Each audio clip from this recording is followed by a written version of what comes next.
আজকে আমরা রুল 2 শিখব। রুল 2, স্পোকেন রুল 2, যেখানে সাবজেক্ট অ্যামেজার, নট নাউন। তাহলে আমি একজন ছাত্র নই, I am not a student. আমরা ছাত্র নই, we are not a student. তুমি একজন ছাত্র নয়, you are not a student. এখানে আমি অ্যামেজার ইউজ করছি, অ্যামেজার ভিভার্ব। তাহলে ভিভার্ব আমরা ইউজ করব কখন? যখন বক্তার কাজ ছাড়া, সাবজেক্টের কাজ ছাড়া অন্য কিছু বোঝাবে, তখন আমরা ইউজ করব বি ভার্ব। তো এখানে আমি বি ভার্বের প্রেজেন্ট ফর্মগুলো ইউজ করেছি অ্যামিজার। যদি আমি পাস্টের কোনো কথা বলতে চাই, তাহলে সেখানে আমরা ইউজ করব ওয়াজ, ওয়ার। ওয়াজ, ওয়ার। তাহলে সে একজন ছাত্র নয়, হি is not a student. Belal একজন ছাত্র নয়, বেলাল ইজ নট স্টুডেন্ট। তারা ছাত্র নয়, দে আর নট স্টুডেন্ট। তারা মহিলা নয়, দে আর নট ওমেন। তাহলে এরকমভাবে এখানে আরও কিন্তু রয়েছে এক্সাম্পলস। রুল নাম্বার 3, যেখানে সাবজেক্ট অ্যামেজার আর তার সঙ্গে হচ্ছে অ্যাডজেক্টিভ। তাহলে আমি ক্ষুধার্ত, আই এম হাংরি। সে লম্বা, হি ইজ টল। আমি নিশ্চিত, আই এম শিওর। আমি সুখী, আই এম হ্যাপি। আমরা সুখী, উই আর হ্যাপি। এবার এইখানে যদি আমি বলতে চাই যে আমি ক্ষুধার্ত নই, তাহলে কী হবে? আই অ্যাম, এখানে আমি কি করে দেবো? নট ইউজ করে নেব। I am not hungry, he is not tall, I am not sure, I am happy, I am not happy, we are not happy. He is rich, he is not rich.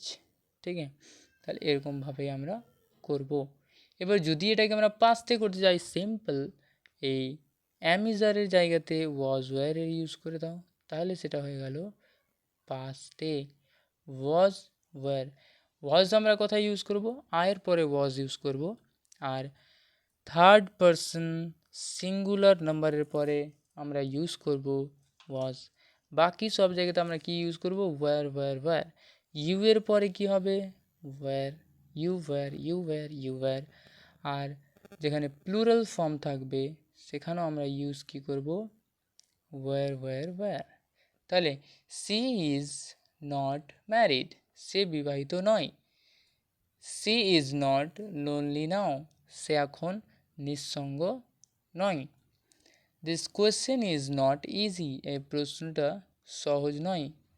আর যদি আমি বলি পাস্টের কথা, তাহলে this question was not, ইজের জায়গাতে কী হয়ে যাবে? Was. This question was not easy, এই কোয়েশ্চেনটা সহজ ছিল না।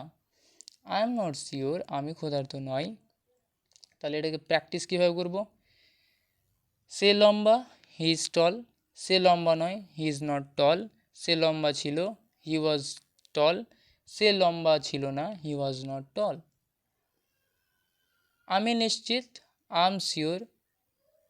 আমি নিশ্চিত নয়, আই এম নট শিওর। আমি নিশ্চিত ছিলাম, আই ওয়াজ শিওর। আমি নিশ্চিত ছিলাম না, আই ওয়াজ নট শিওর। তাহলে কিছুই না। সিম্পল খেল ফান্ডা কিসের সঙ্গে আছে? সিম্পল খেলটা আছে বি ভার্বের সঙ্গে, বি ভার্বের সঙ্গেই। তাহলে বি ভার্ব যদি না বুঝি তাহলে হবে না। যদি প্রেজেন্টে বুঝায় অ্যামিজার করে দাও, যদি পাস্টে বুঝায় ওয়াজ ওয়ার করে দাও। তাহলে সিম্পলভাবে হয়ে গেল যে আমি ছিলাম, আমি আছি। এবার আমরা সংক্ষিপ্ত রূপগুলোও শিখে নেব আস্তে আস্তে। যে ইজ নট কে বলা হয় ইজন্ট। যেমন এখানে কয়েকটা লেখা আছে, যেমন ধরো এখানে I am not armed, I am not earned, are not, aren't, is not isn't. ঠিক আছে, was not wasn't, were not want. তারপরে ইজ হয়ে গেল আম নট, আর নট, আর্নট। এরকমভাবে আমরা করব। তাহলে এখানেও কি রয়েছে? এখানেও সেম অ্যাডজেক্টিভ। অ্যাডজেক্টিভের আগে কিন্তু অ্যাডভার্ব আছে, অ্যাডজেক্টিভের আগে অ্যাডভার্ব আছে। অ্যাডজেক্টিভ অবজেক্টে মডিফাই করবে, অ্যাডভার্ব ভার্বকে মডিফাই করবে। আম ভেরি ইন্টারেস্টেড, এই ভেরিটাই হলো অ্যাডভার্ব। আমার গ্রামারের ক্লাসে দেখে নিবে যে অ্যাডভার্ব কাকে বলে, অ্যাডজেক্টিভ কাকে বলে, বিস্তারিত আলোচনা আছে, ঠিক আছে। এখানে ওগুলো নিয়ে আলোচনা করছি না, ডাইরেক্ট বলছি। তাহলে আই এম ভেরি ইন্টারেস্টেড, আমি খুবই আগ্রহী। যদি আমি বলি আমি খুব আগ্রহী নই, তাহলে I am not very interested. I am very happy, আমি খুব সুখী। কিন্তু যদিও আমরা খুবই ইন্টারেস্টেড নই, আমরা সব কথাই কিন্তু বলি। মেন স্পোকেনে মনে রাখতে হবে যে মনের ভাব প্রকাশ হলে সেটা বলা হয়ে গেল। তবে হ্যাঁ, কিছু নিয়ম থাকে, কিছু নিয়ম নীতির মধ্যেই আমাদের থাকতে হয়। একটা ফ্রেমের মধ্যে, একটা স্ট্রাকচারের মধ্যে আমাদের সব কিছুকে নিয়ে আসতে হয়। ধীরে ধীরে স্ট্রাকচারের মধ্যে নিয়ে আসতে হবে। এখনই একবারে সব কিছু নিয়ম থবে দিলে হবে না, ধীরে ধীরে হবে। হ্যাঁ, তিনি খুব দয়ালু, হি ইজ ভেরি কাইন্ড। আমরা খুব ক্লান্ত, উই আর ভেরি টায়ার্ড। সে খুব ধৈর্যশীল, হি ইজ ভেরি পেশেন্ট। এটা খুব গরম, ইট ইজ ভেরি হট। ঠিক আছে, উই আর ভেরি টায়ার্ড, মেয়েটি খুব ভালো, the girl is very good. মেয়েটি আজ খুব ক্লান্ত, the girl is very tired today. এরকমভাবে স্পোকেন ইংলিশের এই বুক, যেখানে দুটো পার্টে রয়েছে, এখানে মোটামুটি 135 এর 140 অ্যাপ্রক্স 140-র মতো, মানে 140টা পেজের মতো পেজ রয়েছে। এখানে 99-এর একটা পিডিএফ আছে, আর একটা পিডিএফ আছে এর সঙ্গে। তাহলে এটা একটা বই, স্পোকেন ইংলিশ বুক 1। আর একটা বই আছে স্পোকেন ইংলিশ বুক 2, সেখানে 355 পেজেস আছে, এবং একটা রয়েছে ভোকাবুলারি।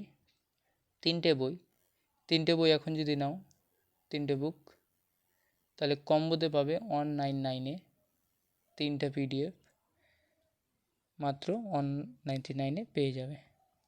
আর যদি সিঙ্গেল কেনো তাহলে 499 পড়ে যাবে। তো এখন অফারের মধ্যে কিনো। Thank you so much.